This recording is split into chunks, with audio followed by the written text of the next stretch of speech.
Olá pessoal, estamos aqui no canal Condomínio Alerta. Meu nome é Gustavo Veiga, eu sou advogado e hoje trarei para vocês o tema perseguição em condomínios.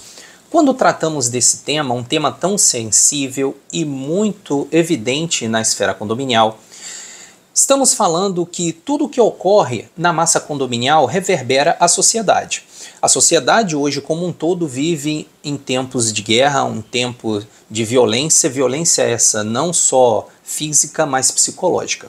E todo esse cenário de violência, talvez de falta de urbanidade entre as pessoas, de empatia, é transferido para dentro da esfera condominial, onde as pessoas julgam estarem no seu direito de reivindicar, de ser dono de uma unidade ou até mesmo como inquilino, e assim exigir daquele administrador, síndico profissional ou não profissional, ou até empresa de administração de condomínio, determinada coisa que, dependendo da forma, do modo e da intensidade como é posto aquela cobrança, pode sim estar transgredindo limites. E esse limite, pessoal, é muito sério, pois deixou de ser visto como contravenção penal essa dita perseguição. Veja, hoje nós temos, com o advento da Lei 14.132 de 2021, a lei do stalking em condomínios. Stalking vem uma palavra de origem americana, que vem de stalker, que é perseguidor, e que é justamente esse ato, essa atitude exacerbada, desmedida, de condôminos ou moradores que perseguem, por exemplo, o administrador em busca de reivindicações que podem ser de cunho pessoal ou até de cunho coletivo.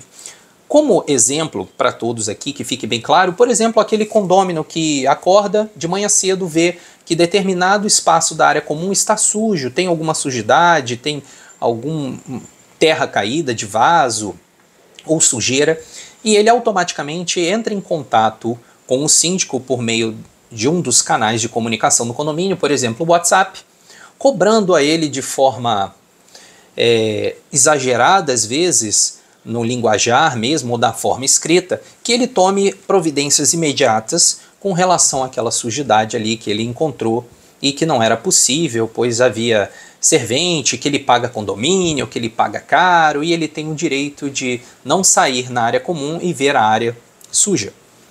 E então logo ele envia essa mensagem, não muito tempo depois, ele se entende no direito de mandar uma mensagem privada para o síndico, no WhatsApp privado, cobrando a mesma coisa. E aí de forma um pouco mais ríspida talvez, cobrando, exigindo que, como ele paga condomínio, ele saiu da sua unidade e ainda se deparou com aquela sujeira, foi à rua, retornou e ainda lá estava.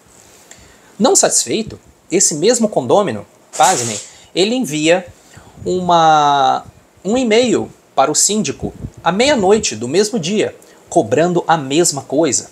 E aí um pouco mais exaltado, dizendo que se passou o dia e o síndico não tomou medidas com relação àquilo e cobra o síndico e de repente colocando ali palavras um pouco mais ofensivas, um pouco mais pesadas. Bom, esse condômino, gente, nesse exemplo que eu acabei de dar, ele pode não ter adentrado a esfera pessoal do síndico, cometendo qualquer ato como calúnia, difamação ou injúria, mas ele pode ter exagerado na dose, na forma de cobrar. Ele cometeu esse exagero, caracterizando aí uma perseguição ao síndico. Ele sequer deu tempo ao síndico de apurar os fatos. Ele sequer soube ou procurou saber se o síndico já havia tomado determinadas medidas com relação àquele fato. Se eventualmente ele já acionou a administração ou o pessoal da limpeza e nem procurou saber o porquê ainda não estava limpo. Às vezes o rapaz da limpeza estava fora do condomínio, ou estava com problema de saúde, enfim, vários poderiam ter sido os motivos que ainda não levaram à limpeza daquele local. Então é muito importante você, gestor, administrador, síndico, não síndico, condômino, inquilino, entenda muito bem aonde começa e aonde termina o seu direito de cobrar e principalmente a forma que essa cobrança pode ser feita. Veja que essa lei do stalking, ela, inclusive, ela abarca aquela condição da mulher, por exemplo, pela sua condição de mulher, pode ser uma síndica, pode ser uma síndica ou um síndico idoso, e aí nós estamos também falando da lei de idosos, né? Então, temos que ter muito cuidado a forma como e onde se manifestar.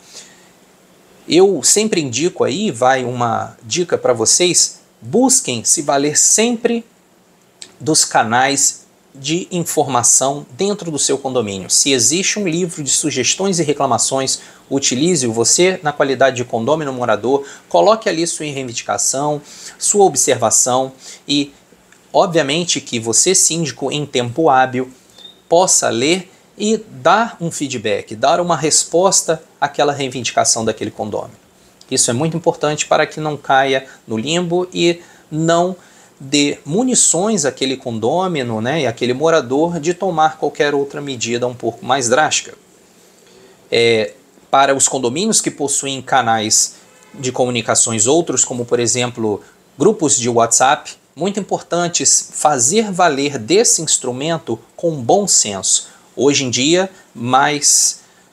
os condomínios, com essa crescente nos canais de comunicação, nas redes sociais, tem que passar a ter um cuidado redobrado, pois aí podemos também estar infligindo questões de propagação e divulgação de dados pessoais, tanto da administração que divulga dados de outros condôminos por meio dessas redes sociais, pois temos a LGPD e aí caberia sanções contra a pessoa que possa estar ferindo eventualmente essa lei, e bem como da forma que se manifesta nessas redes sociais, pois aí a gente pode estar passando os limites da esfera do direito pessoal, né, e de repente caluniando, difamando, injuriando aquela pessoa do administrador ou administrado, né? Muita cautela e muito zelo no tratamento e na urbanidade. Então eu digo que hoje um dos elementos que está escasso nessa relação condominial, talvez sejam até dois, né? A empatia e o bom senso. Muitas das questões conflituosas dentro de um condomínio serão dirimidas com bom senso. É óbvio que a rigidez e a existência de leis internas, como convenção, regimento interno e as leis federais, estaduais, municipais, corroboram e são de suma importância para servir como norte, para direcionar as regras de convívio dentro daquele condomínio. Porém, se essas regras forem rígidas demais, não houver uma maleabilidade na sua colocação e interpretação, pode levar a uma convivência estanque entre os condôminos e isso ser foco de conflitos internos. Então, muito importante que você, condômino, você, morador, saiba agir, saiba se colocar, se posicionar para com o síndico, para com a empresa de administração, oportunize sempre e peça sim ao seu síndico, seu administrador, um feedback, uma resposta com relação à sua reivindicação e use de bom senso para sempre guardar zelo e respeito ao próximo. Sabendo que essa lei é vigente e ela pode sim trazer consequências a vocês, até porque a penalidade prevista para essa perseguição, segundo a lei, o artigo 147-A, é reclusão de 6 meses a 2 anos e multa. E, obviamente, que a depender da conduta perpetrada ali dentro do condomínio, não exime do síndico aplicar aquele condômino impertinente que, de repente, propagou uma discussão ou discórdia e por essa prática reiterada, né? Então, diga-se de passagem que a caracterização dessa perseguição, obviamente, que vai levar em consideração a prática reiterada de determinadas condutas, né? Isso pode levar à aplicação de multas internas previstas aí na sua convenção e regimento interno do seu condomínio, ok?